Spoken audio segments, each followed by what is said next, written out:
Te damos gracias, Padre. Gracias por la vida. Gracias porque nos has tenido con bien, nos has salvado de tantas cosas.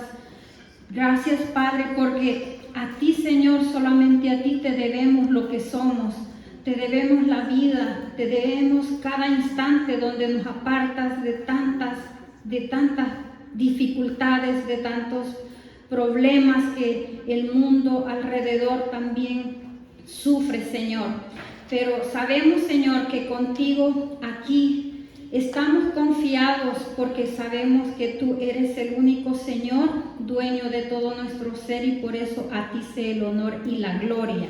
Te damos gracias a ti también, Madre de nuestro Salvador, porque tú estás siempre acompañando a tu Hijo amado, y por qué no a nosotros también, a tus hijos, los desterrados de Eva.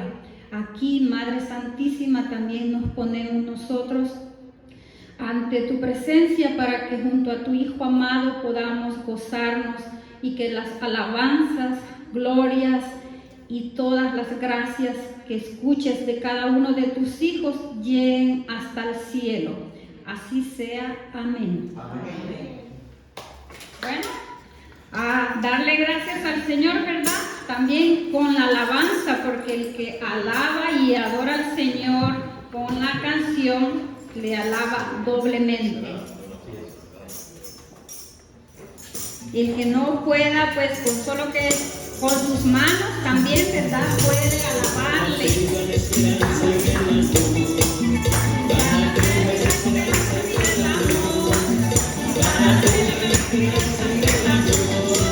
Que viva Cristo, que viva Cristo, que vive el Rey.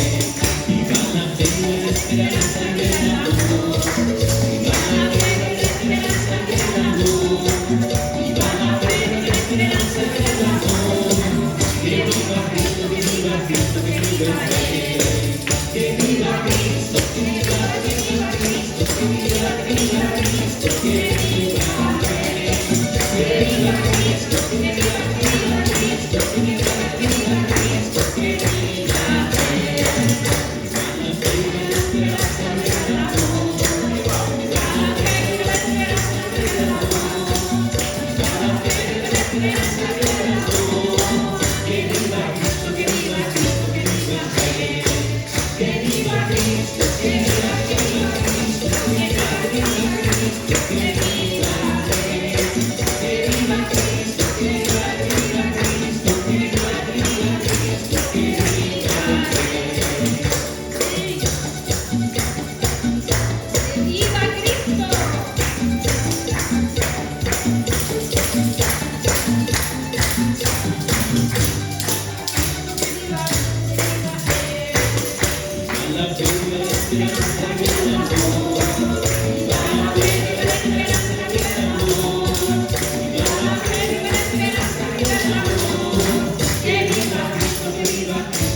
Tú tienes un amigo que te ama.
como la canción lo dice, ¿verdad? Tenemos un gran amigo que nos ama.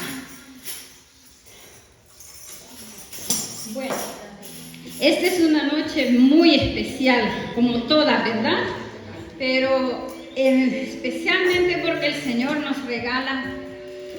Se pueden sentar, hermanos, para poder descansar y relajarse y tomar un poquito, pues, que se relajen y empiecen a tratar la manera de sentir un poquito esa presencia divina, esa presencia la cual todos estamos siempre esperando tenerla, esa presencia que solamente encontramos paz, donde encontramos ese refugio, donde encontramos todo el consuelo, donde dejamos las cargas y penas que hemos tenido en este día. Se las dejamos al amado, al precioso Señor Jesucristo. Padre, extiende tus manos, amado Dios, en esta noche y abraza a todos tus hijos que estamos, Señor, aquí diciéndote: aquí estoy, Señor mío, aquí estoy, Padre Santísimo, para que me abraces, me llenes de ese calor de Padre, de ese amor grande y que perdona todos mis pecados. Aquí, amado Señor Jesucristo, venimos esta noche a decirte que estamos aquí sedientos de ti, Señor, esperando aprender de ti más, esperando a conocerte, porque cada día, Señor, nos admiras con todas las cosas que nos muestras, con todo lo que nuestros ojos contemplan, con todo lo que nos regalas, amado Dios, con nuestro trabajo, con todo lo que a veces, Señor, también no logramos captar, que allí estás tú siempre junto a nosotros, que tu Espíritu bendito siempre está día y noche llenando y cuidando todo lo que te pertenece, Señor, porque tú, Señor, eres fiel. Tú, mi Señor amado, eres tan bueno que no miras los pecados de tus hijos, no miras los errores, solamente miras, Señor, a aquel hermano que está sufriendo, aquel que está, Señor Jesucristo, diciéndote: Padre, perdóname, aquí estoy para que seas tú quien hagas de mí lo que tú quieras hacer. Dale ese corazón a Cristo, entrégaselo con todo tu amor y deja esas cargas, deja esas penas, libérate, y que esta noche sea solo para Él y para ti, que pueda Él llenar ese vacío, que pueda llenar ese vacío con gozo, que en esta noche podamos gozarnos en Él, que nos liberemos de todo lo que nos preocupa y que abramos nuestro corazón hacia Él, que nuestra mente, Señor, sea solamente mirarte y sentir ese bello rostro sangrado y sudoroso por todo lo que padeciste, por mi culpa y por todo, Señor, lo que cometemos a cada instante. Gracias te doy porque tu amor es el que nos fortalece y nos levanta siempre, Señor. En ti esperamos y confiamos, a pesar de que somos débiles, tú más nos amas, más nos cuidas. Esperamos que esta noche, Señor, seas tú quien obres y toques corazones. Toques esos corazones, Señor, que venimos sedientos de ti. que podamos ver con tus ojos, escuchar con tus oídos, y que tu palabra y lo que cada uno de tus hijos acá traemos, Señor, se quede a tus pies. Que seas tú, amado Señor, quien nos acompañes siempre. Gracias, gracias, Padre. La gloria sea siempre para ti, oh bello y amado Señor. Gracias, Padre. Gracias por todas las bendiciones que nos das. Gracias. Bendito seas, Padre. Bendito seas por siempre. Gracias. Gracias, Padre. Bueno, luego de adorarle en alabanza y en oración, vamos a invitar al hermano Horacio Valle, que esta noche nos trae pues un tema muy especial, donde vamos a aprender más de nuestro Señor Jesucristo. Así es que abramos nuestra mente y dejemos todos nuestros problemas y todas las cosas que traíamos, ¿verdad?, de nuestra casa y del camino, y enfoquémonos en lo que el Señor nos va a regalar esta noche. Si se ponen de pie una vez más, por favor, porque vamos a pedirle al Señor por el hermano que ha preparado esta noche. Tiene su mano derecha, por favor, en él. Y vamos en el nombre de Cristo Jesús, vamos a pedirle que esta noche que tú has preparado, Señor, y has preparado a tu hijo aquí presente, Horacio Valle, tú que lo has tomado como instrumento para que en esta noche podamos nosotros conocerte más, aprender más de ti, amado Jesucristo, que seas tú quien lo unjas de la punta de la cabeza a los pies, y que siempre cuides de este hijo que tú, Señor, has puesto sus ojos para que sea, Señor, un pastor para estas ovejas, que también necesitamos pastores en la tierra, y tú, Señor, sabes darle dones a tus hijos, y en él has puesto, Padre, tu mirada, y confiamos en que todo lo que venga de su corazón, de su mente y de su alma, viene por la gracia y la obra del Espíritu Santo. Consagramos su vida y la de su familia por la sangre derramada en la cruz de nuestro Señor Jesucristo. Amén. Amén.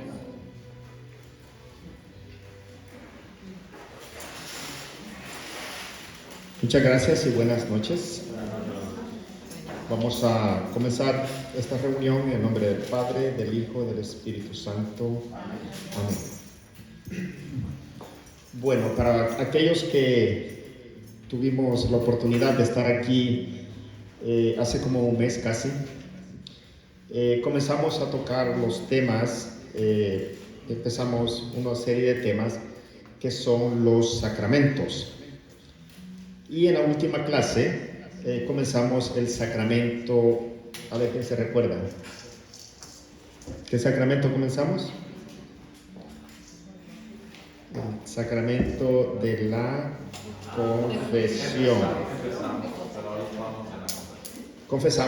En la última clase hablamos sobre el sacramento de la confesión. Y decíamos que el sacramento de la confesión es uno de los dos sacramentos que nosotros le conocemos como sacramentos de curación, ¿verdad? Y también, además de ser un sacramento de curación, es un sacramento de redención, porque nos redime, entonces, y nos cura. Hay otro sacramento que también es de curación. ¿Se recuerdan cuál es? Son dos. La unción de los enfermos, del cual vamos a tratar de hablar en la próxima charla. Bueno, en la clase anterior, le podemos llamar clase, realmente son, ¿cómo se llama? Sí, son charlas de formación. me basé o nos quedamos prácticamente con la ayuda del Espíritu Santo en hablar sobre el Génesis. ¿Se recuerdan? Génesis 2 y Génesis 3. Y una cosa que yo recalcaba era de que cuando la Biblia fue trasladada del hebreo al latín, ¿se recuerdan por quién fue trasladada la Biblia? Por San Jerónimo. Entonces, cuando él la trasladó, la Biblia fue trasladada en una forma corrida, pero fue hasta hace más o menos 500 años de que la Biblia se empezó a dividir en lo que era capítulos, y hasta hace como 150 años pues la Biblia se comenzó a dividir en los versículos.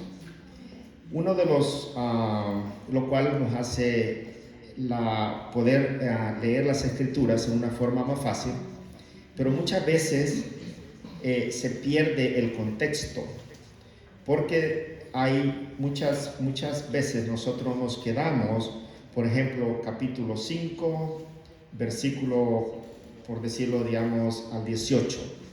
Luego comienza el capítulo 6, como un ejemplo.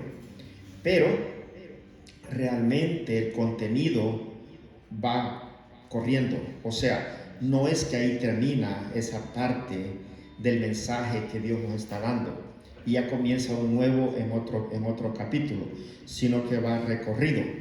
Y en la clase anterior hablábamos desde ese punto de vista de que habían dos versículos en la Biblia que se complementaban, y era el versículo que está, el versículo 2 del Génesis, del capítulo 4 en adelante, junto con el capítulo 3 del libro del Génesis, del 1 al 24. Entonces, ¿de qué nos habla en esa parte de la Biblia? Primeramente nos habla de la creación del hombre y de cómo el hombre, Dios cuando lo duerme, saca a la mujer de la costilla, ¿verdad? Y la saca de una parte que es al mismo nivel. Entonces, al leer esos dos, capítulo 2 del Génesis y capítulo 3, podemos sacar prácticamente 4, diríamos, enseñanzas. Primeramente, nos habla las Sagradas Escrituras cómo fue de que el hombre fue creado. Nos habla de que el hombre fue creado en una forma bien lleno de gracia y también con una inmortalidad. De tal forma de que el hombre salía a caminar con Dios, nos dice la Sagrada Escritura, a la hora de las brisas, lo que quiere decir que era ya más o menos por la tarde. Luego, después que la Biblia nos explica de cómo el hombre fue creado, nos habla de lo que fue la tentación. ¿Y cuál fue la tentación? Cuando la serpiente se le acerca a la mujer, porque hasta ese punto la mujer no tenía nombre, sino que se le acerca a la mujer. Y se le acerca a la mujer y le dice, es cierto que Dios les ha dicho que no pueden comer de ninguno de los frutos que están en el jardín. Entonces, cuando le dice, es cierto, la serpiente le llega a la mujer con lo que se llama media verdad y media mentiras. Y es la misma táctica que el enemigo, que no me gusta mencionar mucho el nombre, porque los judíos, los israelitas, no mencionaban mucho ni el nombre de Dios ni el nombre del enemigo, porque al mencionar el nombre se está llegando a lo que es la esencia de ellos. Entonces, así como al mencionar el nombre de Dios estamos llamando a Dios, muchas veces cuando mencionamos el nombre del enemigo, es como que lo estamos llamando a él también. Y es por esa razón que en el Antiguo Testamento a Dios, prácticamente los judíos no mencionaban el nombre que Dios le reveló a Moisés en el monte Sinaí. Si ustedes se recuerdan, esa parte está en el libro del Éxodo, capítulo 4 y versículos del 3 en adelante, donde está lo de la zarza. Entonces viene Viene los israelitas y como estaban siempre en una constante guerra, los israelitas deciden pues que ya no llamar a Dios con el nombre que él le dio a Moisés, que fue el nombre de Yahvé, o yo soy el que soy. Y es por eso que muchas veces en las escrituras nosotros encontramos que el nombre de cuando se refiere a Dios se refiere con diferentes nombres como Adonai, Elohim, Shabaoth. A ver, otro nombre, ¿se recuerdan? Que nos menciona las Sagradas Escrituras. Entonces, lo mencionaban cuando se referían a Dios con ese nombre, por el hecho de que si venía un enemigo, ¿verdad? Un pueblo cananeo de Moab y peleaba con los israelitas y los vencían, entonces ellos les podían quitar el nombre de ese Dios. Entonces, para protegerlo, es que el nombre de Yahvé casi nunca lo mencionaban ellos. Lo mismo sucede con el nombre del enemigo. Los israelitas no mencionaban el nombre de Satanás o el nombre de Lucifer, que nos dice también las Sagradas Escrituras, sino que generalmente para referirse al demonio o al diablo, ellos, o como decía Pablo VI, el ángel de la iniquidad, ¿verdad? Que es algo bien podrido.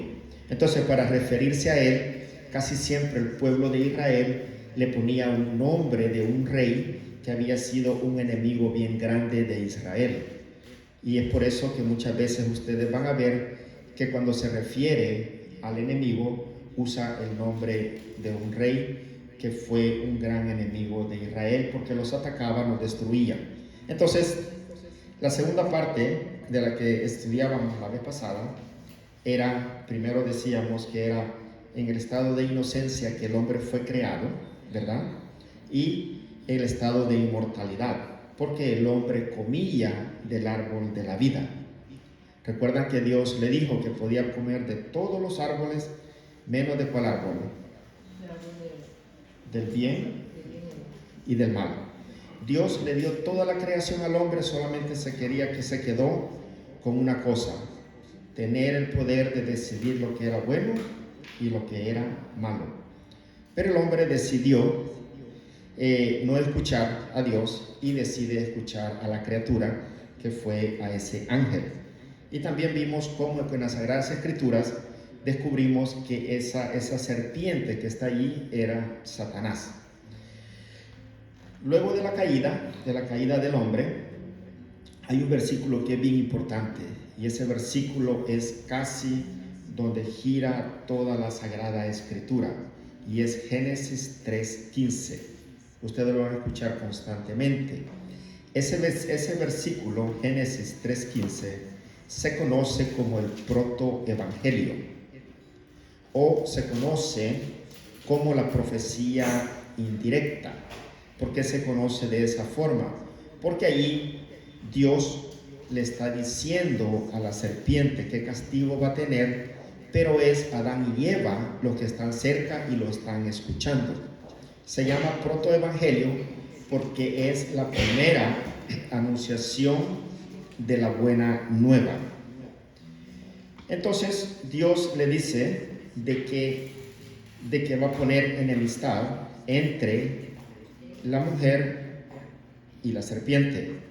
Le dice que va a poner enemistad entre la simiente de la mujer y la simiente de la serpiente.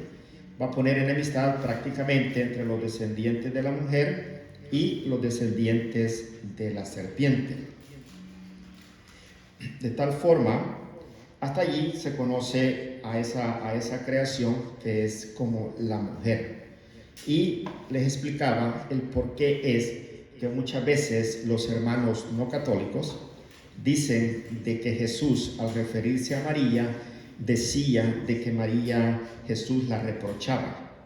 Pero en realidad Jesús se refería a María como la mujer por el hecho de que la mujer fue creada pura, santa, inmaculada y virgen. Fue creada Eva, todas las cualidades que fue creada la Virgen Santísima. Y es por eso que cuando Jesús está en la cruz, ¿verdad? En el capítulo de San Juan, capítulo 19, y versículo 25, cuando le dice a mujer, ahí tienes a tu hijo, hijo, ahí tienes a tu madre. Entonces, cuando Jesús nos entrega a María como madre de la iglesia, y en el libro de San Juan, capítulo 19 y versículo 27, 2 versículos más después, nos dice que San Juan se la llevó para su casa. En el libro de San Mateo, cuando San José tiene el sueño y que él está pensando en despojar a María, porque ya María está embarazada, el ángel le habla y le dice: no tengas miedo, llévatela para tu casa.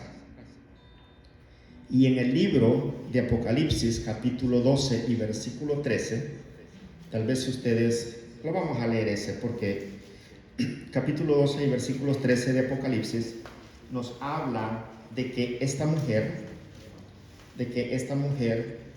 el dragón, que era la serpiente antigua, la que estaba en el jardín del Edén, nos dice de que la persigue, pero como no la puede agarrar, a esta mujer se le dan las 2 alas de águila y esta mujer es llevada al desierto.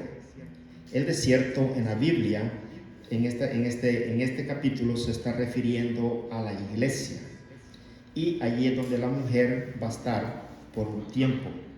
Entonces la Virgen se vino para la iglesia, y es por eso que nosotros tenemos a María en la iglesia. Y recordemos que donde María está ¿qué? Está Jesús y está el Espíritu Santo, ¿verdad?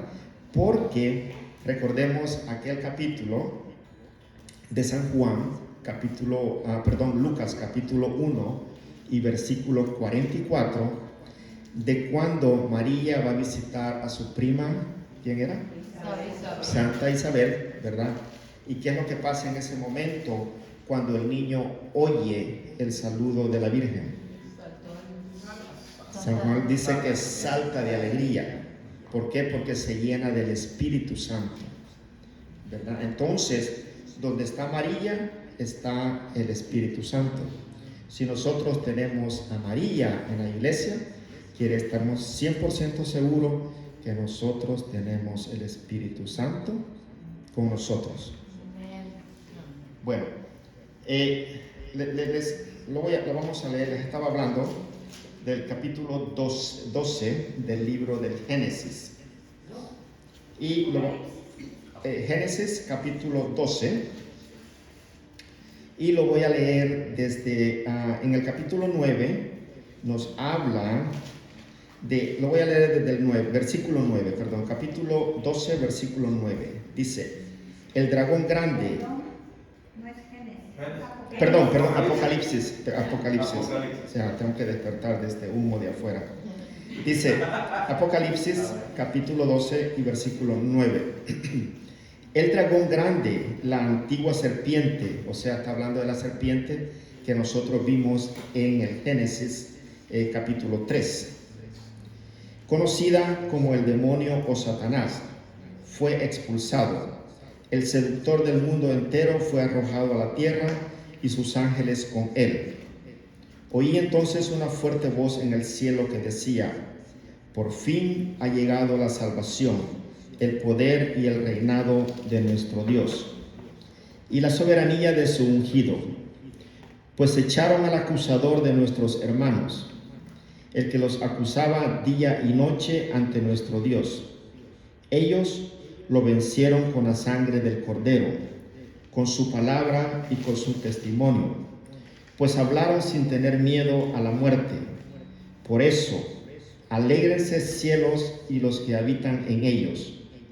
Pero ay de la tierra y del mar, porque el diablo ha bajado donde ustedes, y grande es su furor al saber que le queda poco tiempo. Cuando el dragón vio que había sido arrojado a la tierra, se puso a perseguir a la mujer. Recuerden que había enemistad entre la mujer y la serpiente. Puso a seguir a la mujer, que había dado a luz al varón, ¿verdad? ¿Cuál era la profecía de Isaías capítulo 7 y versículo 14? Que la virgen va a quedar embarazada y tendrá un hijo varón. Ese versículo de Isaías 7:14 es algo que es bien clave también para nosotros, para poder entender más el mensaje cristiano, porque consta de dos partes. Dice, la virgen quedará embarazada, es una cosa, y tendrá un hijo varón. Son dos. ¿Por qué la virgen va a quedar embarazada? Porque para que una mujer quede embarazada, pues tiene que perder prácticamente pues la virginidad. Pero dice, una virgen quedará embarazada. Eso es lo grande de esa profecía. Y tendrá un hijo varón. Y aquí dice que persiguía a la mujer que había dado a luz al varón. Pero se le dieron a la mujer las dos alas del águila grande para que volara al desierto, a su lugar. Allí será mantenida lejos del dragón por un tiempo, 2 tiempos y la mitad de un tiempo. Hermanos, esta es palabra de Dios. Entonces, cuando el dragón ve que no pudo alcanzar a la mujer, se tira en contra de la simiente de la mujer, o sea, de los descendientes de la mujer, que somos nosotros. Pero nosotros, como descendientes de la mujer, tenemos el poder de aplastarle la cabeza a Satanás. Satanás no tiene poder sobre nosotros. Somos nosotros los que le permitimos que él entre a nuestras vidas. Y esto es palabra de Dios. Porque así como la mujer le puso a la serpiente, así como Jesús lo venció en la muerte y con la resurrección, así también nosotros podemos vencer a Satanás cuando venga la resurrección de nosotros. Y lo vamos a vencer. ¿Por qué? Porque nosotros tenemos a la mujer, y donde la mujer está el Espíritu Santo. Y todo el que está lleno del Espíritu Santo no será vencido. Ahora bien, a través de las Escrituras vemos que después del Génesis 3:15 viene lo que se llama las consecuencias del pecado. O sea, el pecado no terminó ahí, hubieron consecuencias, y una de las consecuencias fueron que Dios le dijo a la mujer que iba a tener sus niños con dolor. ¿Por qué le dice Dios eso? Porque el primer mandamiento que Dios le da al hombre y a la mujer es que vayan a procrear. Entonces, el hecho que la mujer tuviera un hijo iba a ser un acto de felicidad, algo de gozo, pero se convierte en algo realmente doloroso. Tal vez el hecho de tener el bebé es algo doloroso, pero desafortunadamente con el tiempo habemos muchos hijos que no nos portamos bien y le creamos más dolor a la madre. Entonces ese es el dolor que nos está hablando. Y el hombre va a comer el pan con el sudor de su frente, que hasta ahorita nosotros lo seguimos haciendo. Y luego nos dice en Génesis, les voy a leer esta pequeña parte, siempre en Génesis 3, nos dice de que el hombre fue expulsado de el jardín del Edén. Entonces, cuando el hombre es expulsado, lo voy a leer desde Génesis capítulo 3 y versículo 23. Nuevamente Génesis 3 y versículo 23.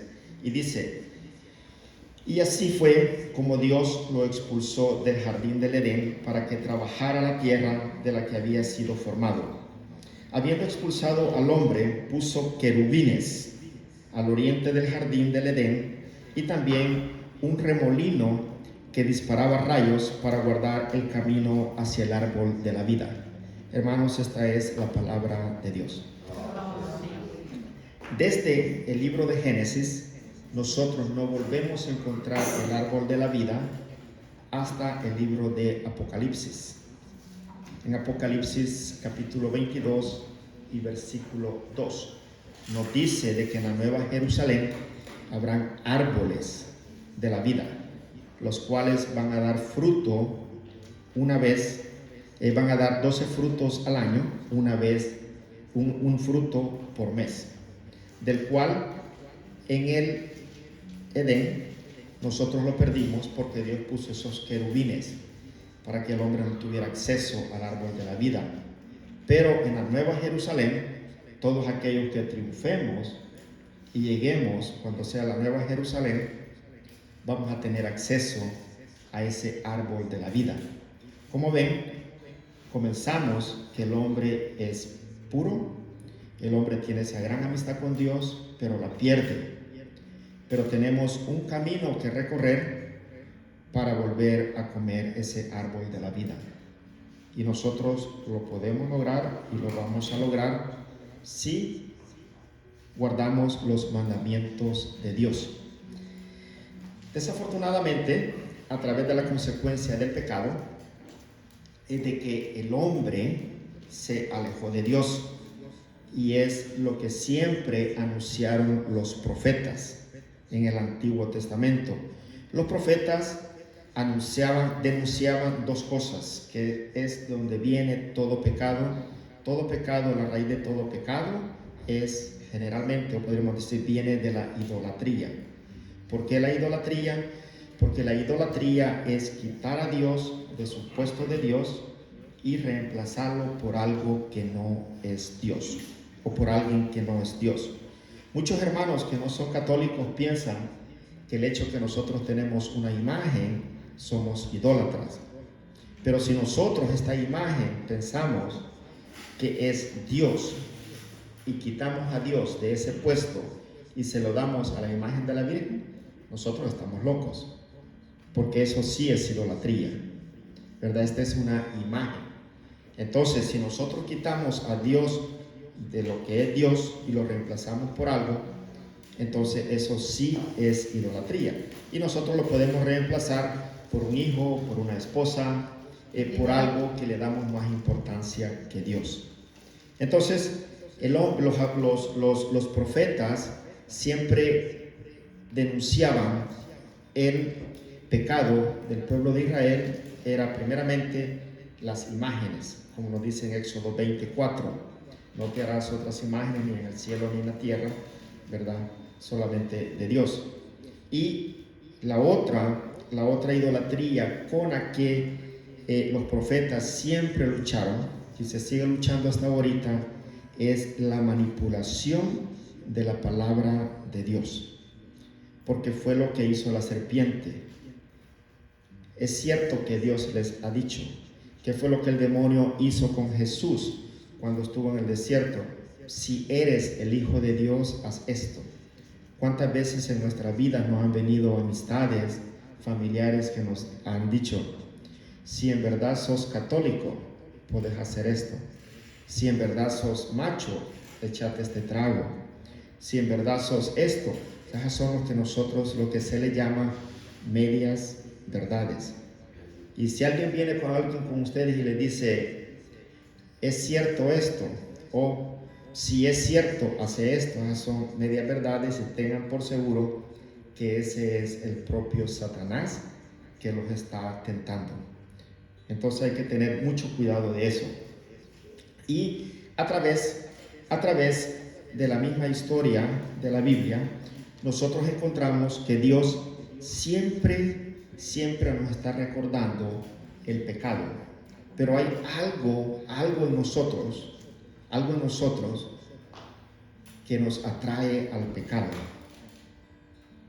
Hay en la naturaleza del ser humano, desde el pecado original, traemos algo que a nosotros nos atrae. ¿Y saben cómo se llama eso? ¿Ya la han oído esa palabra? Concupiscencia. Concupiscencia, ¿ya la han oído? Sí, la concupiscencia es la atracción que el hombre tiene por el pecado. Y es una atracción que cuando vino nuestro Señor Jesucristo, Él sabía que esa atracción al pecado el hombre la traía por naturaleza. Entonces nosotros sabemos que esa gracia que se perdió con Dios, con el pecado original, cuando nuestros primeros padres pecaron, nosotros sabemos que nosotros la recuperamos por medio ¿de qué? ¿De cuál sacramento? Confesión. Hay uno antes de la confesión, por medio del bautismo. Por medio del bautismo es que nosotros volvemos a ser hijos de Dios, se nos abren las puertas del cielo, ¿verdad? Y Dios nos dice también baja el Espíritu Santo sobre nosotros. Entonces Dios sabía que después del sacramento del bautismo, el hombre siempre por esa concupiscencia, el hombre iba a seguir pecando. Y es cuando Dios nos deja este otro sacramento, que es el sacramento de la confesión. Ahora, ¿de la confesión de qué? La confesión del pecado. Pero ¿qué es el pecado? ¿Qué es lo que ustedes entienden por el pecado? Todo lo que no le haga desobediencia.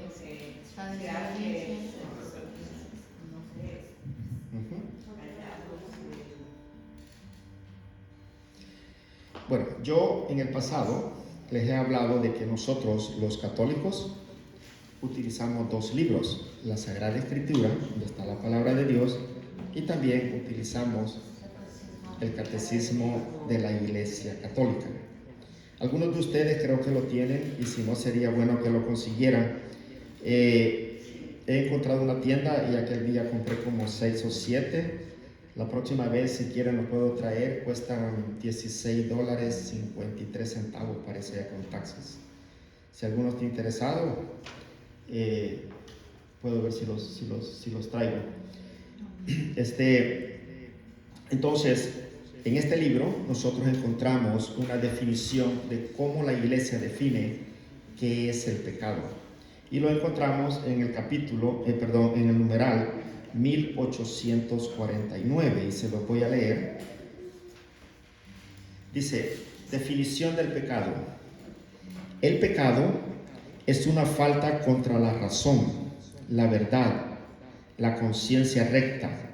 Es falta al amor verdadero para con Dios y para con el prójimo, a causa de un apego perverso a ciertos bienes.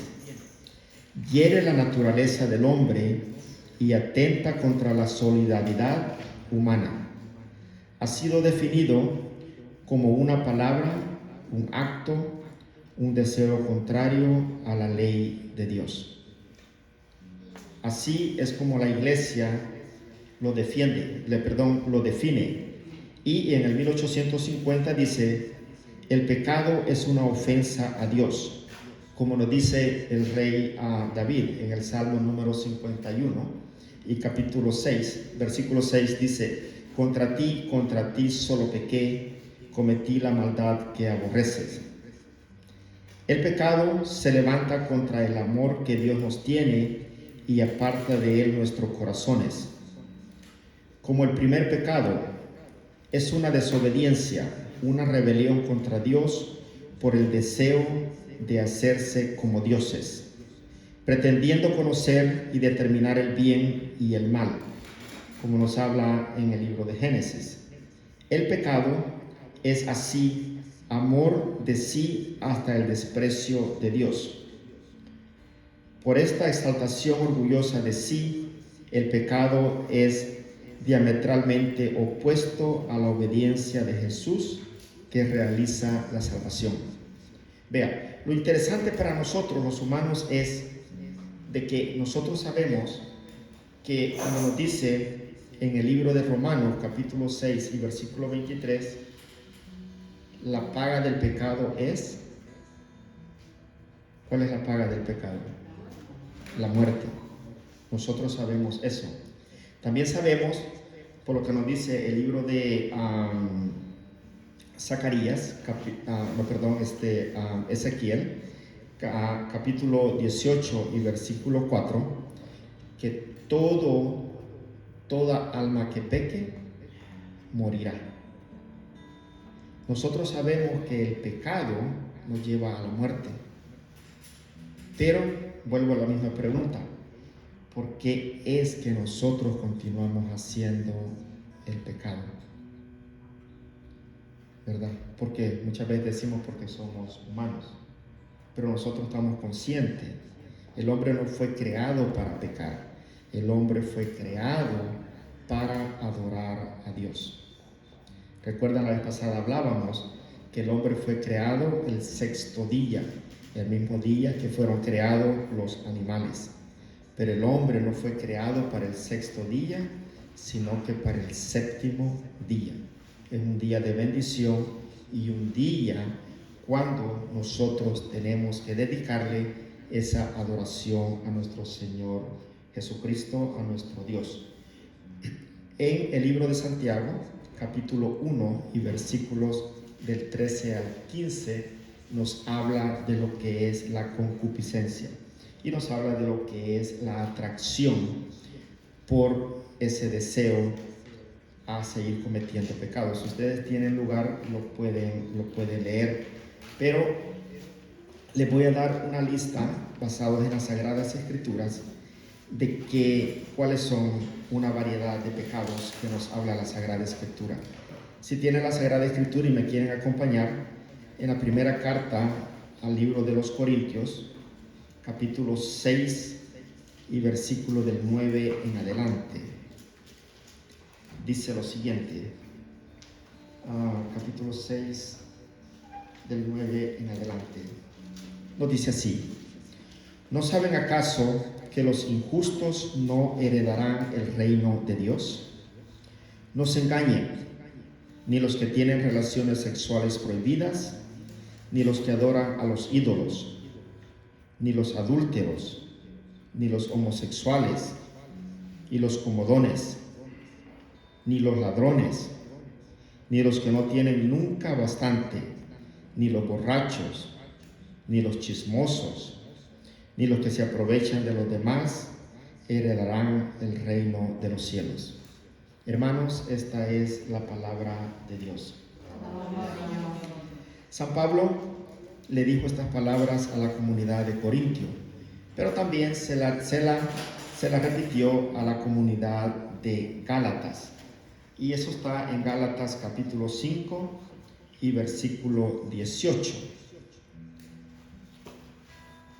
A ver, Gálatas 5 y versículo 18. Dice: por eso les digo, caminen según el Espíritu y así no realizarán los deseos de la carne. Pues los deseos de la carne se oponen al Espíritu y los deseos del Espíritu se oponen a la carne.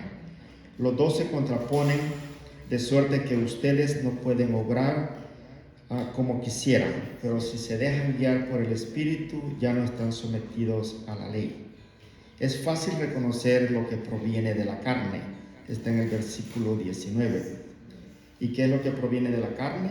Proviene la fornicación, impureza y desvergüenzas, culto de los ídolos y hechicería, odios, ira y violencias, celos, furores, ambiciones, divisiones, sectarismo y envidias, borracheras, orgías y cosas semejantes. Les he dicho y se lo repito, los que hacen tales cosas no heredarán el reino de Dios. Como ven, el Señor lo repite como lo repetían los apóstoles y nos lo sigue repitiendo a nosotros. Y si por estas dos lecturas no son suficientes, en el libro de Apocalipsis, capítulo 21 y versículo 8, San Juan, el apóstol San Juan, nos da una lista de todos aquellos que no van a entrar, porque primero Dios, nosotros no vamos a estar ahí, de los que no van a entrar al cielo. 21 y capítulo 8, 7, 8. A ver. Dice, pero los cobardes, los renegados, los corrompidos, los asesinos, los impuros, los hechiceros, los idólatras, en una palabra, para que todos los falsos, su lugar y su parte es en el lago que arde con fuego de azufre, que es la segunda muerte. Hermanos, esta es la palabra de Dios. Alabamos, Señor. Como ven, casi siempre nunca me gusta decir mis palabras, sino que está en la Sagrada Escritura. Entonces ahí les he dado una lista más o menos como de 30 especificaciones de todos aquellos que no heredarán el reino de los cielos. Ahora la pregunta es, no quiero que la respondan, es ¿en cuál de estas calificaciones estamos nosotros? ¿Verdad? Temprano yo hacía la broma y les decía que el pecado más rico de todos es el chisme, ¿verdad? Porque nos gusta y nos divertimos porque no hemos criado nosotros del que estamos hablando. Y el pecado más difícil, creo yo, que el más nos desagrada, es la envidia, porque sufrimos por la envidia nosotros. Entonces, pero quiero regresar a en cuál de esas categorías nosotros nos encontramos, nosotros sentimos de que estamos. Ahora bien, ¿existía el perdón de pecados en el Antiguo Testamento? ¿Qué piensan ustedes? ¿Existía o no existía? ¿Sí? ¿Existía? Ok. Vean, la salvación, antes de que Jesucristo viniera, no había salvación. Así que todos aquellos grandes patriarcas, ¿verdad? Como Abraham, David, todos ellos estaban en un lugar específico, pero todavía no estaban salvos, porque la salvación solamente entró a nosotros por medio de Jesucristo. Pero sí, en el Antiguo Testamento ya había perdón de los pecados. No voy a leer todos los textos bíblicos porque por motivo de tiempo, pero si ustedes pueden, ustedes lo pueden hacer después en sus casas. Y uno de los textos bíblicos que nosotros tenemos se encuentra en el libro de Levíticos, capítulo 5 y versículo 5. Allí nos dice cómo era que se hacía el sacrificio del perdón de los pecados. Lo mismo en el libro de Números. Estos son bien fáciles de memorizar. Levíticos 5, capítulo 5, versículo 5, y Números, capítulo 5 y versículo 5. Así de que ahí están dos claves de cómo memorizar ciertos textos bíblicos. Ahí nos habla de cómo era el servicio del perdón de los pecados en el Antiguo Testamento. ¿Qué es lo que pasaba ahí? Cuando el hombre pecaba, el hombre traía un corderito, se lo llevaba al sacerdote. El sacerdote, el hombre decía los pecados sobre el animal, el sacerdote lo escuchaba, pero si habían pecados que no eran perdonados por el sacerdote, entonces no lo podía perdonar. Entonces el sacerdote, después que lo degollaba, sacaba la sangre en un pequeño, como una taza, y la llevaba al propiciatorio y le regaba la sangre sobre el arca de la alianza, y también le regaba la sangre al que había dicho los pecados. Entonces eso quería decir que el hombre volvía a entrar en esa relación con Dios, ¿verdad? Exacto, la primera alianza. Luego nos habla en el libro de Números, nos dice lo mismo. En el libro de San Marcos, capítulo 1, nos habla de que la gente venía al río Jordán, confesaban sus pecados para que Juan Bautista los pudiera bautizar. Entonces había confesión de los pecados. Ahora bien, ¿hay confesión de pecados en el Nuevo Testamento? Sí hay confesión de pecados en el Nuevo Testamento.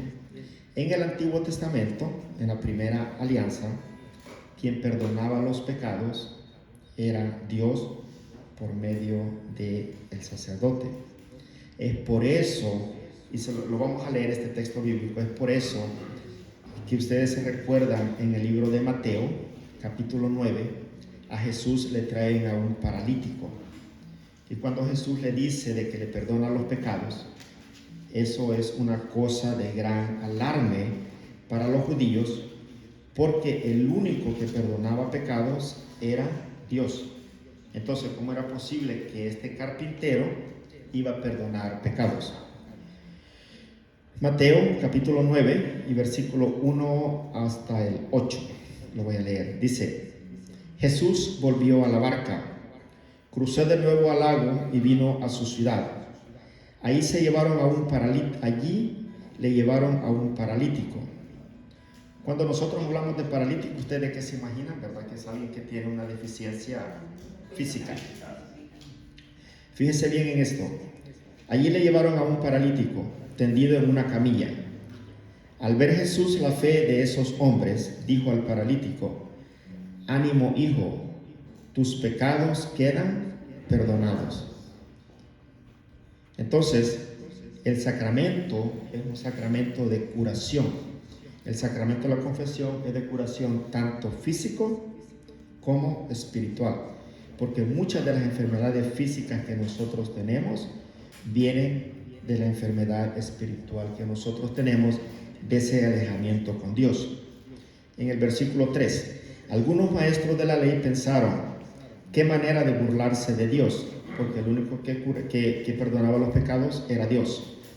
Pero Jesús, que conocía sus pensamientos, les dijo: ¿por qué piensan mal?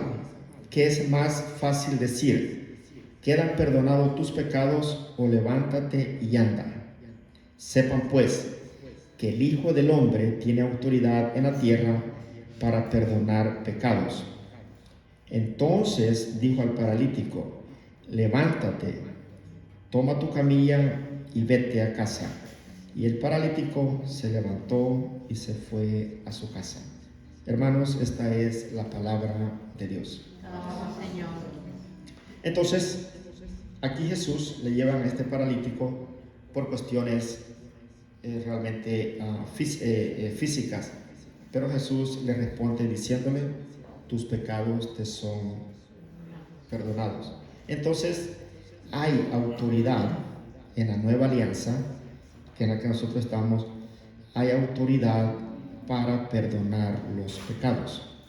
Pero cualquiera pudiera decir: bueno, pero esa autoridad la tenía Jesús.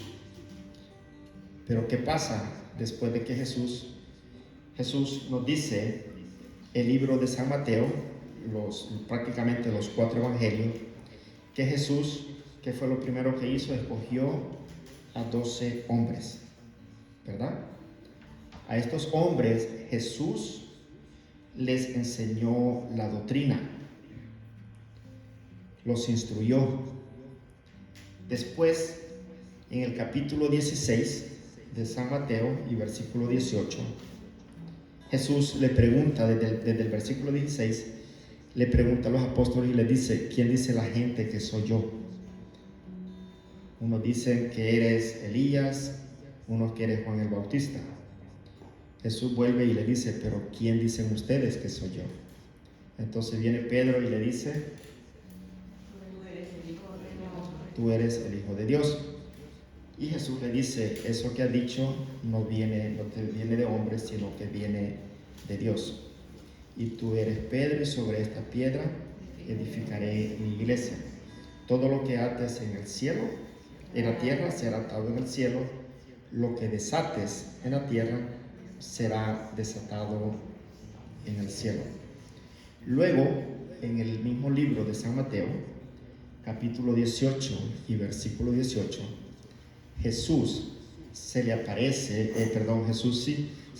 a los apóstoles y les dice las mismas palabras: todo lo que aten en la tierra será atado en el cielo, y todo lo que desaten en la tierra será desatado en el cielo.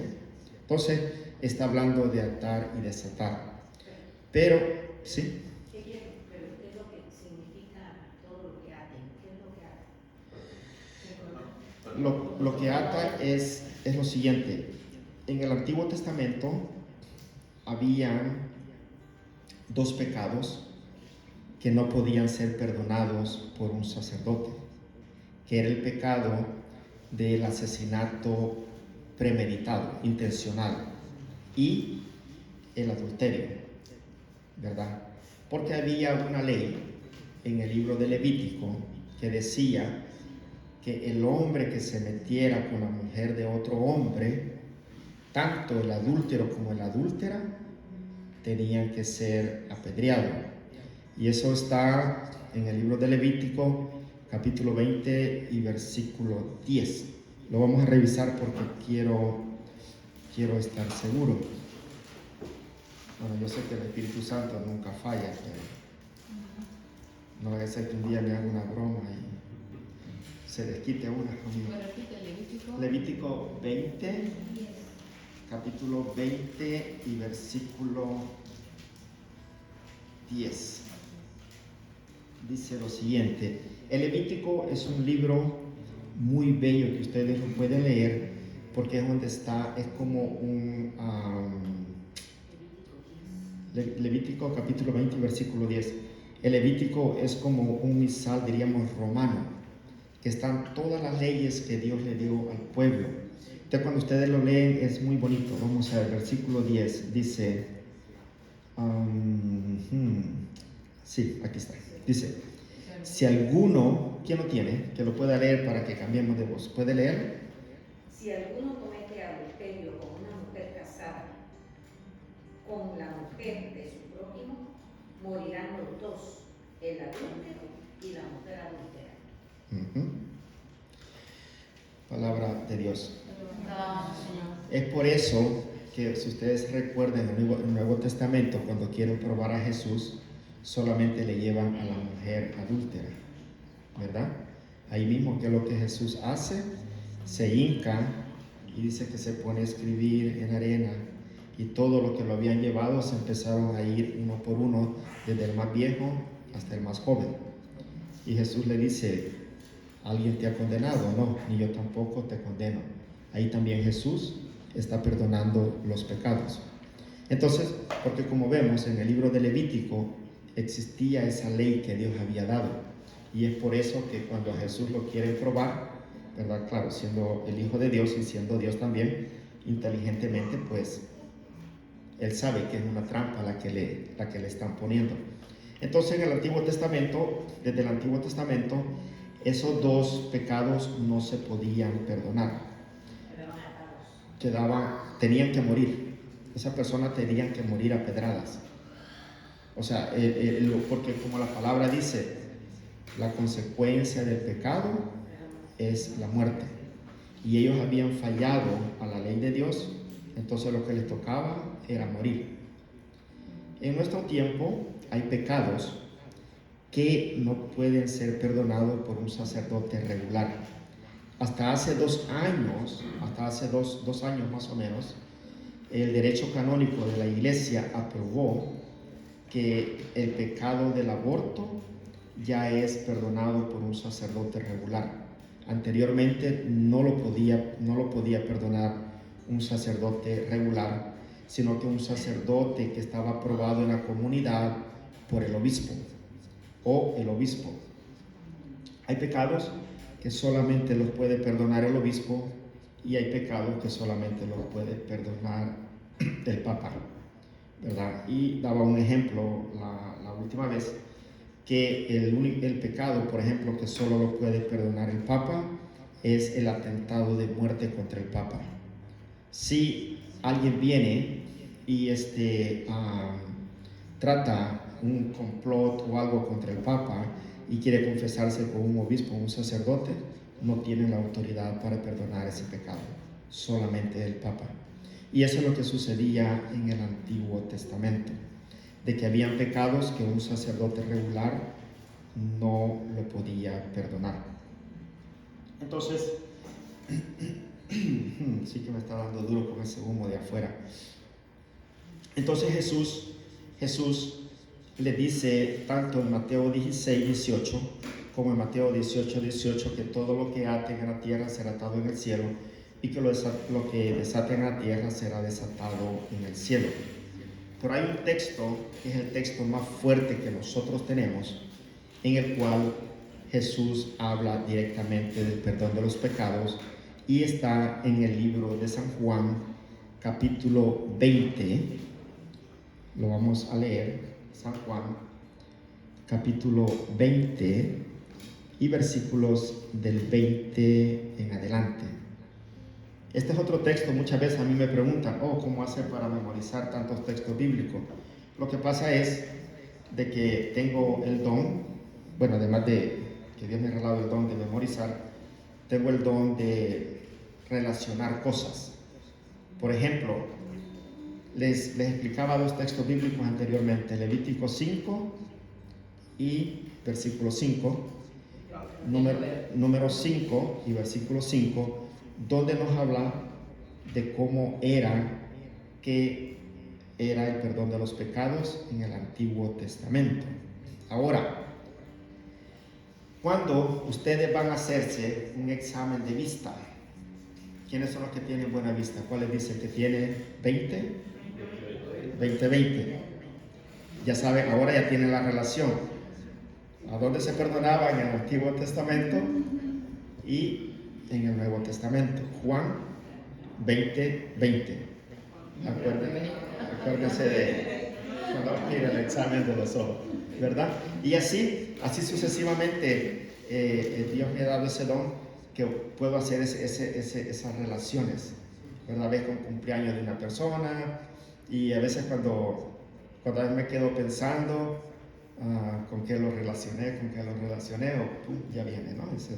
Bueno, entonces dice capítulo 20 y versículo 20.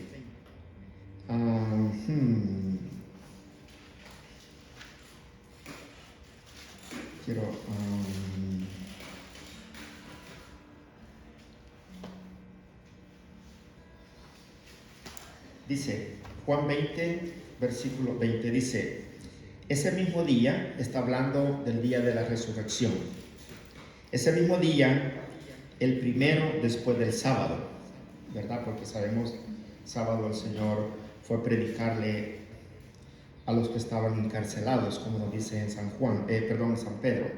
Dice: los discípulos estaban reunidos por la tarde con las puertas cerradas por miedo a los judíos. Llegó Jesús, se puso de pie en medio de ellos y les dijo: la paz esté con ustedes. La primera palabra que Dios le dijo a los discípulos después que resucitó: la paz esté con ustedes. Lo que quiere que el Señor, que nosotros tengamos paz. Dicho esto, les mostró las manos y el costado.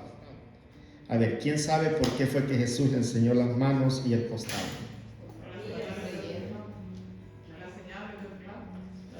Las señales del clavo. Pero ¿por qué? ¿Por qué les enseñó?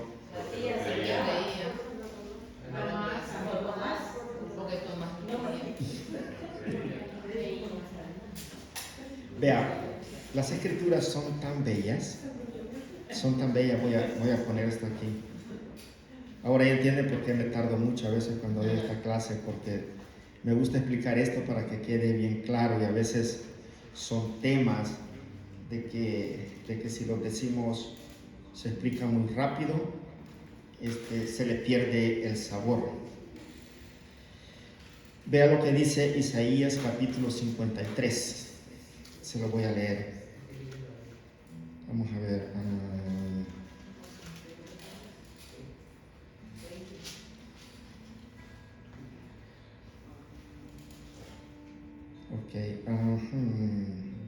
Vamos a ver del 4 en adelante, me parece. Sin embargo, Isaías 53, capítulo 4. Sin embargo, eran nuestras dolencias las que él llevaba, eran nuestros dolores los que le pesaban. Nosotros lo creíamos azotado por Dios, castigado y humillado, y eran nuestras faltas las que eran destruidas, nuestros pecados por lo que era aplastado. Él soportó el castigo, nos traerá la paz, y por sus llagas hemos sido sanados. ¿Han oído eso, no? Que nosotros hemos sido sanados por las llagas de Dios. Ahora, a veces yo uso la palabra entienden. Ahora, espero que más o menos quede claro, o pues la palabra entienden, porque es que cuando Jesús resucita, le muestra las llagas a los apóstoles, porque era parte de las profecías que estaban en el libro de Isaías, y está en Isaías capítulo 53 y versículo 5 al final, donde dice: y por sus llagas hemos sido sanados. Entonces el Señor primeramente le dice, la paz esté con ustedes, y luego que le da la paz, le enseña, dice, las manos, le enseña las llagas. Lo vamos a ver dónde está para no confundirme. Dicho esto, les mostró las manos y el costado, ¿verdad? Le enseñó las llagas. O sea, eso fue algo que para los apóstoles, como ellos sabían las escrituras, o sea, por sus llagas vamos a ser salvados. Y ha resucitado y nos está enseñando las llagas. Por eso es que ya después de la resurrección, que los apóstoles creen más en Jesús que cuando Jesús estuvo en vida. Entonces, dicho esto, les mostró las manos y los costados. Los discípulos se alegraron mucho al ver al Señor. Jesús le volvió a decir: la paz esté con ustedes. Como el Padre me envió a mí, así los envío yo también. ¿A qué mandó Dios a Jesús?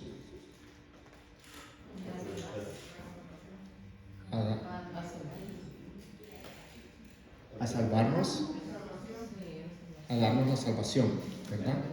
Vino por perdonarnos los pecados, para reconciliarlos con Dios. Aquí hay un paralelismo que quiero que me acompañe. Dice, Jesús le dijo: como el Padre me envió a mí, así los envío yo también. Así como Dios me mandó, así los mando a ustedes. Dicho esto, sopló sobre ellos y les dijo: reciban el Espíritu Santo. En la Biblia solamente habla de 2 veces cuando Dios sopla: cuando crea al hombre, que le da el espíritu de vida, ¿verdad? Y aquí cuando da el Espíritu Santo. A quienes, aquí usa la palabra, descarguen de sus pecados, serán liberados. A quienes se los retengan, les serán retenidos. Palabra de Dios. Entonces, como vemos, así como Dios mandó a Jesús, Jesús mandó a sus discípulos. Aquí solamente habían 11 discípulos ya, porque ya Judas ya lo había traicionado. Ahora, ¿quiénes son los sucesores de los apóstoles? Hasta ahorita. Los obispos. Y el Papa es el sucesor de Pedro, también fue apóstol y es obispo, ¿verdad? Porque el título más alto que hay es obispo. Cardenales y el Papa ya son títulos de, diríamos, como más ya de oficina, ¿verdad? Más en ese nivel. Pero el título están obispos, el sacerdote y los diáconos. Son los 3 de la orden sacerdotal.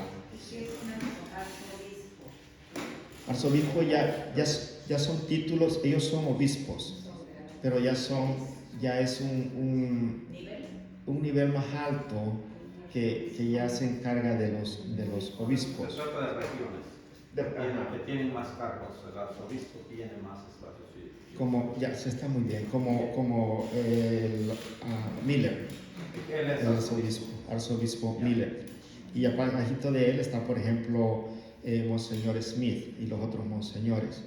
De ahí están los sacerdotes y están los diáconos, y después estamos nosotros, pues ya que somos los laicos. Entonces, así como Dios mandó a Jesús a perdonar pecado, con esa misma autoridad Jesús se la da a los apóstoles. Estos apóstoles, conforme ellos iban predicando, iban dejando otros obispos en las regiones y les iban pasando esa autoridad por medio de la imposición de manos. Y es esa autoridad que el arzobispo le pasa al sacerdote. Entonces, cuando nosotros nos confesamos, nosotros no es el sacerdote el que nos perdona los pecados a nosotros, sino que es el Espíritu Santo, porque fue el que Dios les dio a ellos antes de darles el mandato de que todo lo que perdonen en la tierra será perdonado y lo que no perdonen no será perdonado.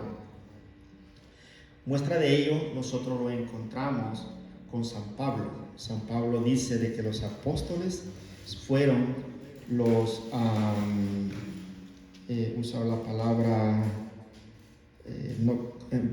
embajadores, ¿verdad?, del ministerio de la reconciliación.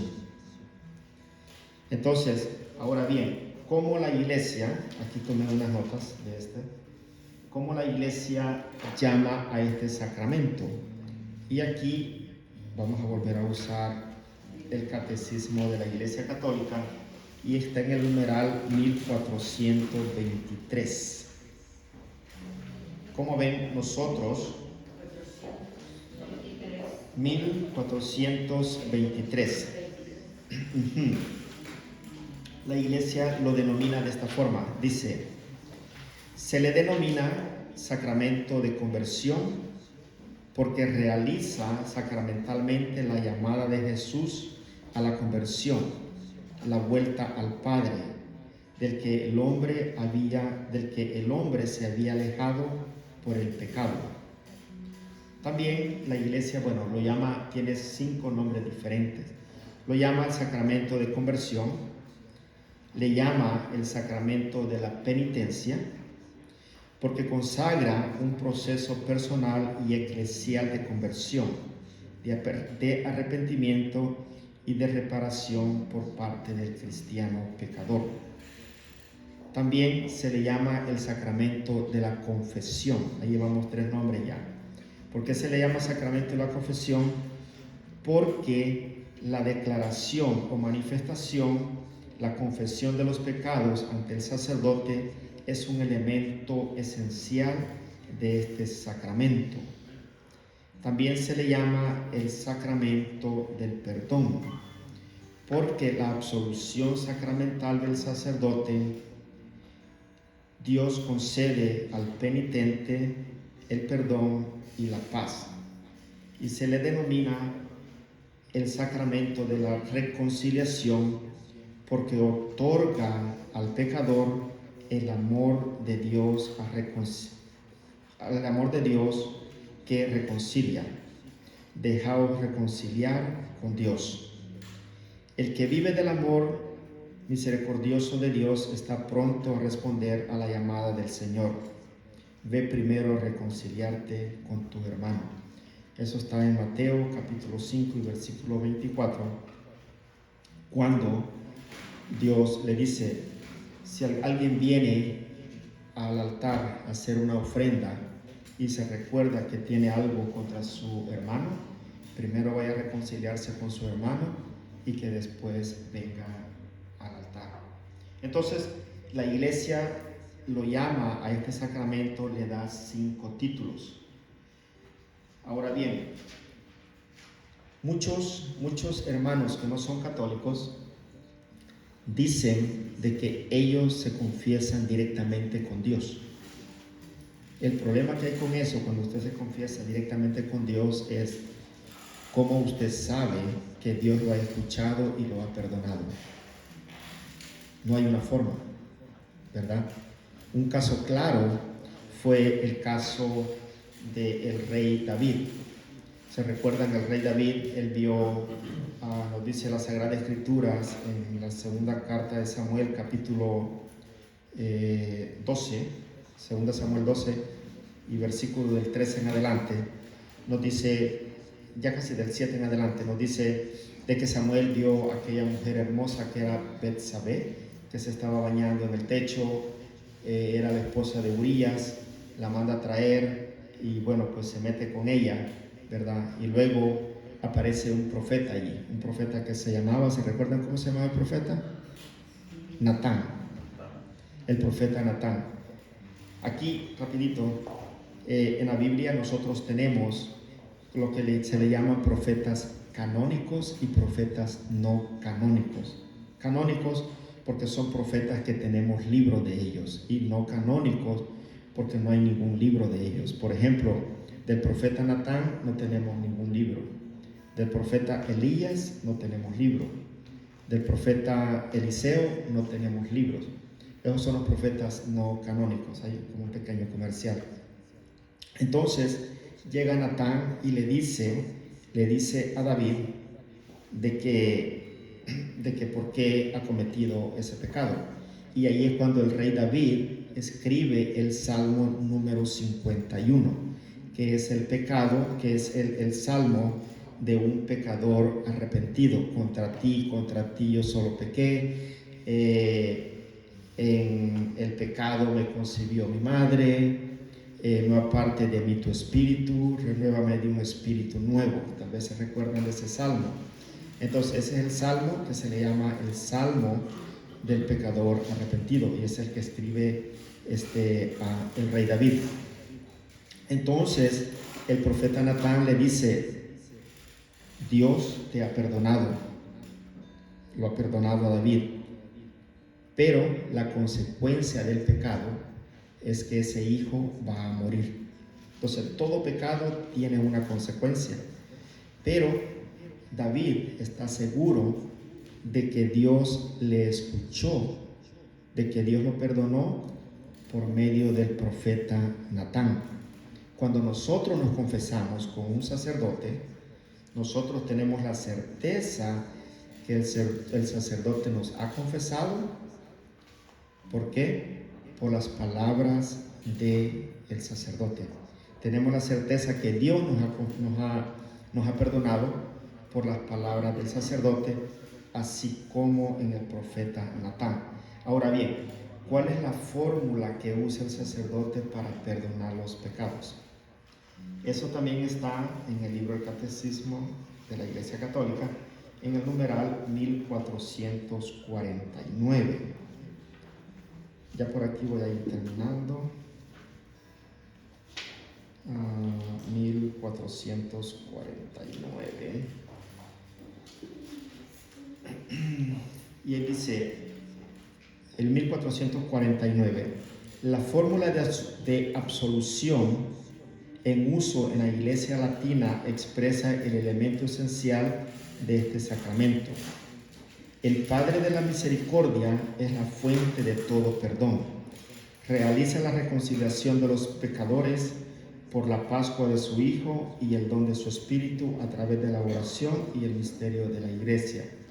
Y el sacerdote, cuando nosotros nos confesamos, dice, Dios, Padre misericordioso, que reconcilió consigo al mundo por la muerte y la resurrección de su Hijo y derramó el Espíritu Santo para la remisión de los pecados, te conceda, el sacerdote le está dando la absolución a usted, te conceda por el ministerio de la Iglesia el perdón y la paz. Y yo te absuelvo. El sacerdote no perdona, absuelve. Yo te absuelvo de tus pecados en el nombre del Padre y del Hijo y del Espíritu Santo. Esta es la fórmula que el sacerdote usa. Usted dice allí amén. Y para terminar, solamente un pequeño consejo de cómo hacer una buena confesión. Es algo que todo el mundo siempre pregunta. Entonces, primeramente, para una buena confesión, nosotros tenemos que reconocer que nosotros somos pecadores. Es la primera, es como una persona que usa, diríamos, alcohol y drogas. La persona lo primero que debe reconocer es de que tiene un problema de adicción. Que nosotros tenemos que reconocer que somos pecadores. Luego de eso, un examen de conciencia. ¿Cómo hacemos un buen examen de conciencia? Hay varias formas. Generalmente se puede ver con los 10 mandamientos, pero usted también lo puede hacer con la Biblia, ¿verdad? En la Biblia usted busca un texto bíblico, por ejemplo,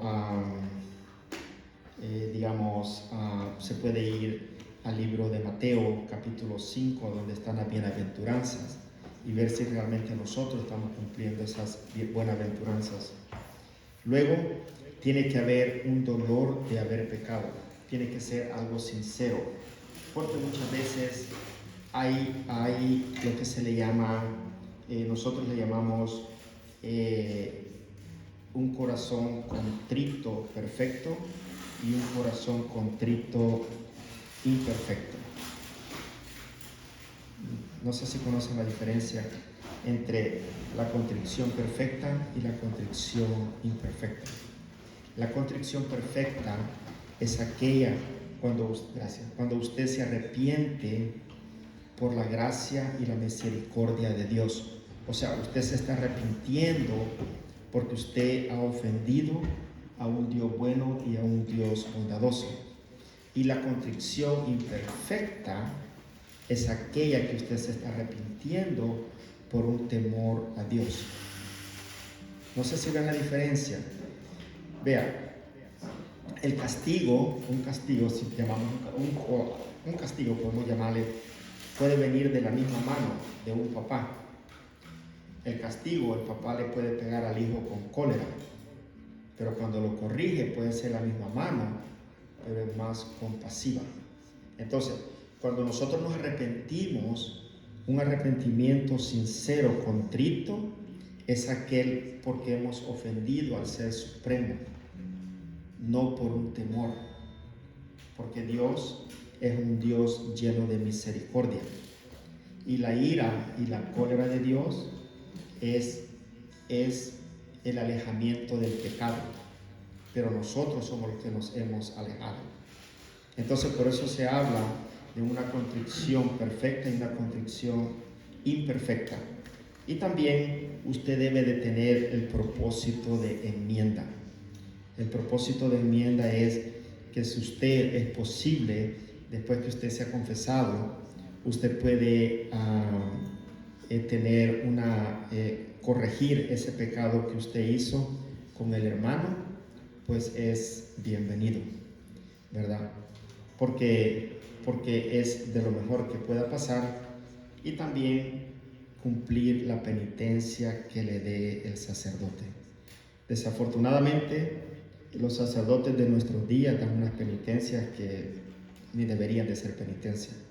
Vaya a rezar un Padre Nuestro y un Ave María, como ellos lo hacen, pero realmente la penitencia debería estar ligada a aquellos pecados que nosotros hemos cometido.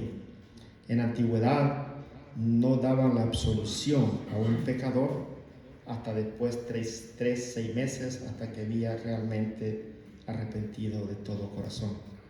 Pero nosotros muchas veces agarramos la confesión como una máquina de lavar ropa, que lo cometí hoy, mañana lo vuelvo a cometer, pasado lo vuelvo a cometer, la otra semana estoy repitiendo el mismo pecado, lo estoy confesando, pero en realidad tiene que haber ese propósito de no volverlo a hacer. Que lo vamos a hacer, somos humanos, pero al menos debemos de tratar de no hacerlo. Hermanos, hasta aquí voy a terminar la intervención de esta noche. No sé si hay alguna pregunta. Sí, yo tengo una. Díganme. No sé si me la voy a responder hoy o me la respondo otro día. Vamos a ver qué dice el Espíritu Santo. Es con respecto al pecado. Existen muchas opiniones con respecto al pecado. Uh-huh. Entonces, usted mencionó del paralítico al que Jesús sana. Uh-huh. Los judíos, por ejemplo, algunos de ellos están convencidos de que la persona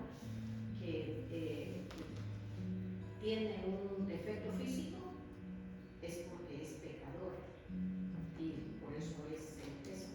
Sin embargo, hay otras personas y especialmente los padres que tienen un hijo que es ciego o que nace con espina bífida o es sordo, dicen, ¿qué pecado cometió mi hijo? Sí, nació así. Entonces,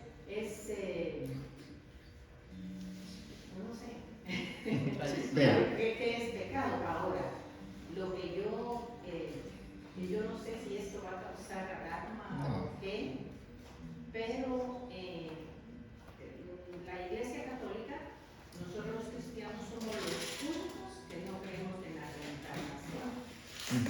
Entonces, los que creen en la reencarnación, que están todas las religiones con excepción de la nuestra, ellos dicen que el pecado lo trae la persona desde antes de nacer, de la vida anterior, y por eso es que nace con esas limitaciones físicas.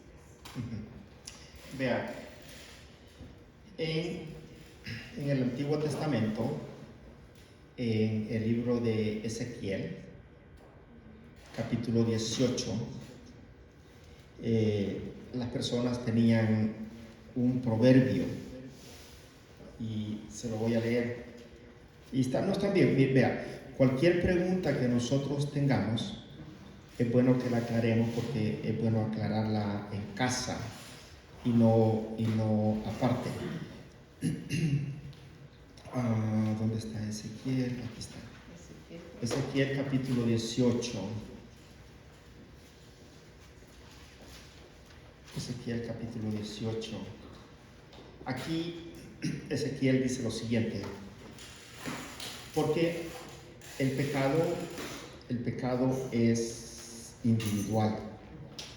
El pecado no es intergeneracional, ¿verdad? Como en estos días lo están enseñando muchas religiones y muchas sectas. Desde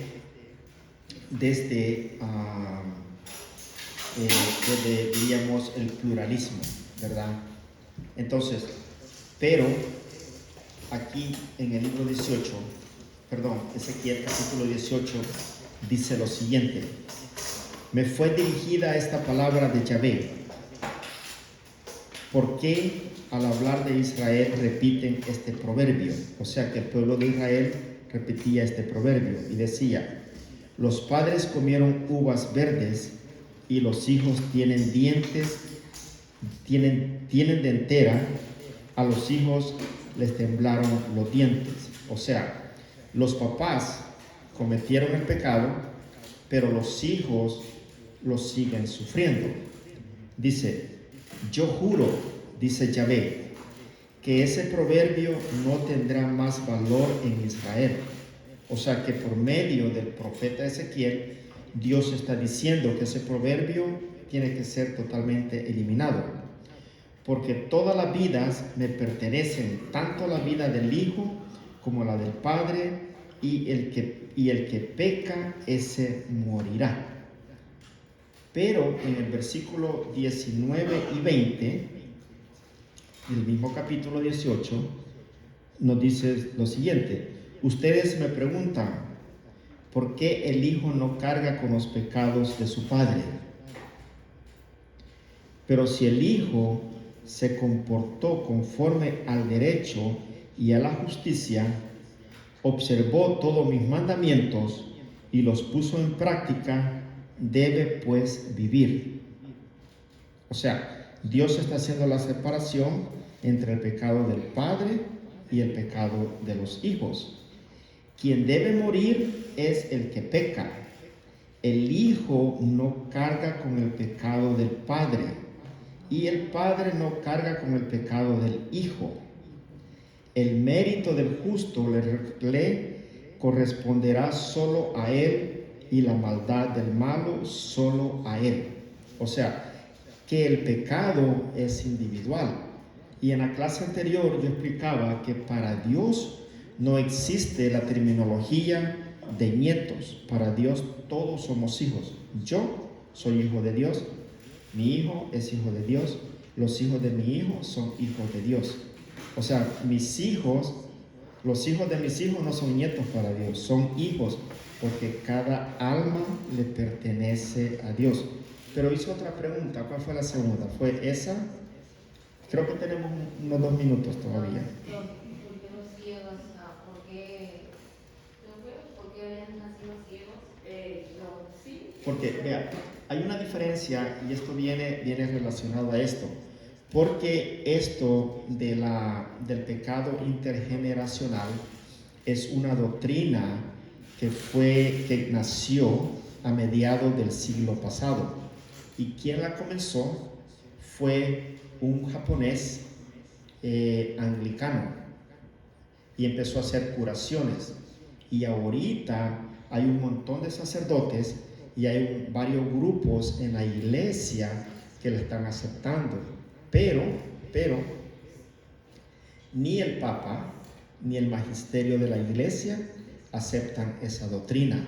Son unos pocos sacerdotes y va creciendo que la están aceptando. Pero mientras el Papa y el magisterio no la acepten, yo no la voy a aceptar.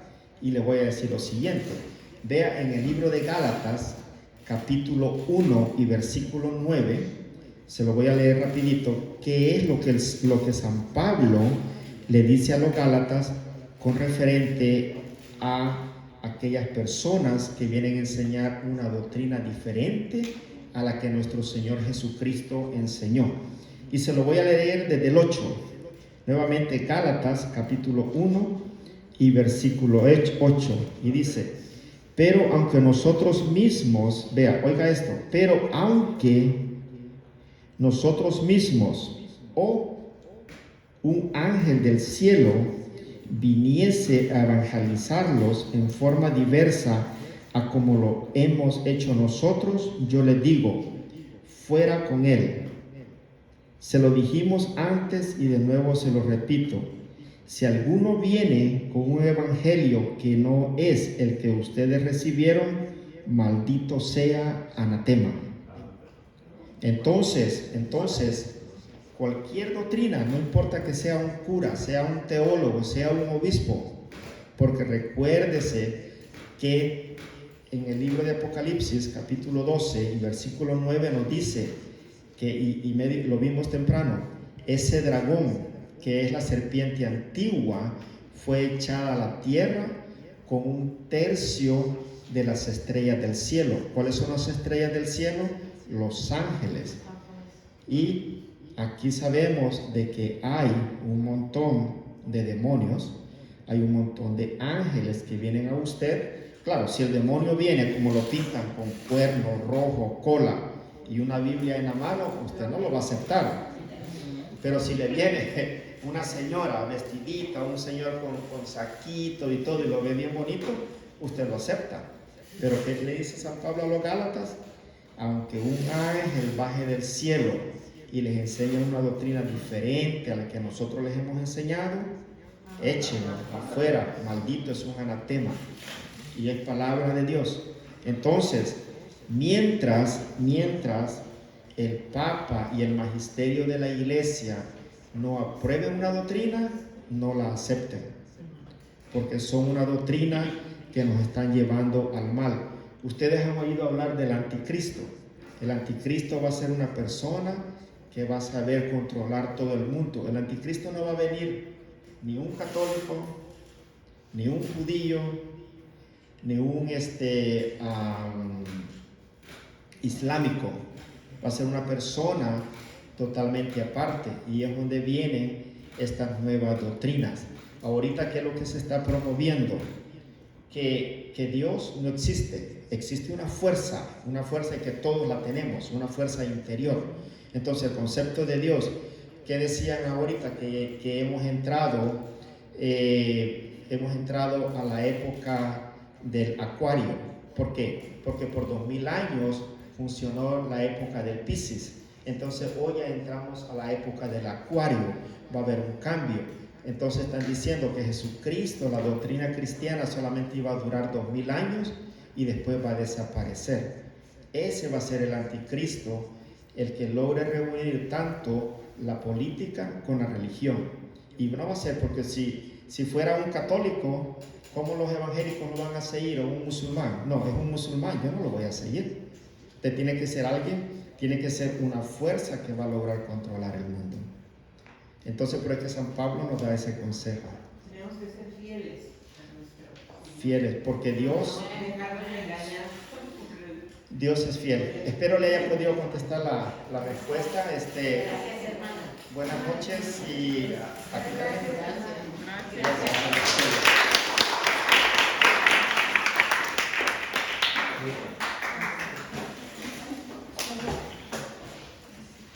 Bueno, muchas gracias, hermano, por tan, verdad, una orientación muy buena y que nos deja todavía, ¿verdad?, con muchas incógnitas, pero por eso es bonito venir, porque la verdad necesitamos estar con más tiempo, ¿verdad?